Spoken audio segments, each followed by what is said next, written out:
And that's what we want you to understand. You are so accustomed to looking at what is and looking at what is. So we want to make this powerful statement to you. Because what is so vivid. Even if it's something that you don't want. You don't want to hear that noise. When what is so vivid, you often don't let yourself look or focus otherwise, because what's vivid is so big. It gets so much of your attention. But if you will consider, along with us, what's going on in what you must have to call the background. That's the only words that Esther could. The underground, the background, the unseeable, but not the unknowable. You can feel that it's there. You can feel it. You can even hope it. You can even wonder about it. But as you loosen up a little bit and you don't let the now reality dominate your every thought, and the clash of this reality and this reality, that's where most people are. I don't like that, and I don't like that, and I don't like that, and I don't like that, and I don't like that more than I don't like that, and I really don't like that, and I really don't like that, and I don't like that, and I really don't like that. But I hope things get better. And that's not a very strong basis for allowing things to get better.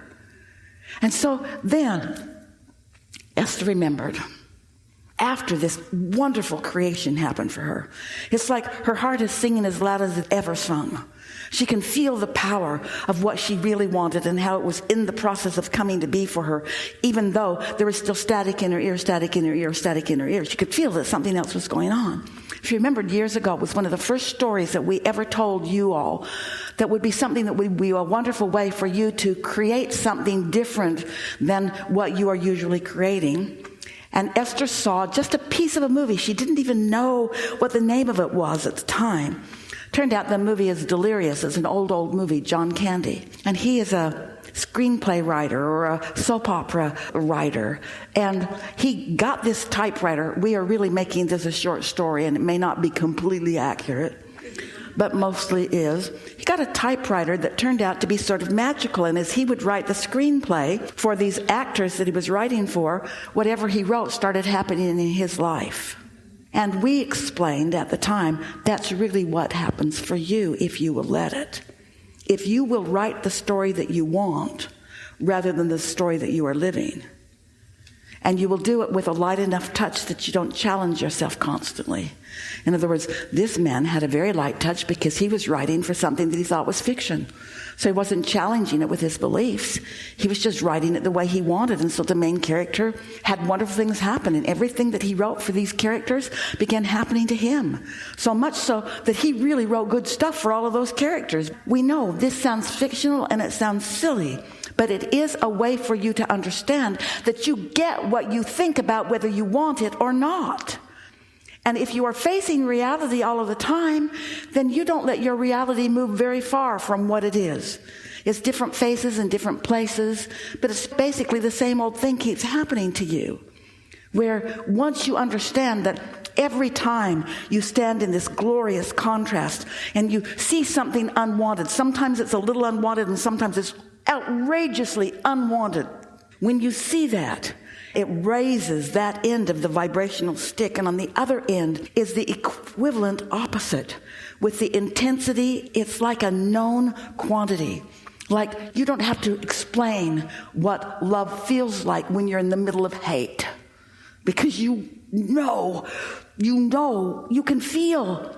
It's obvious to you the absence of this feels like you don't have to even put words to it. It's like the stick knows. It's like the other end of the duality knows.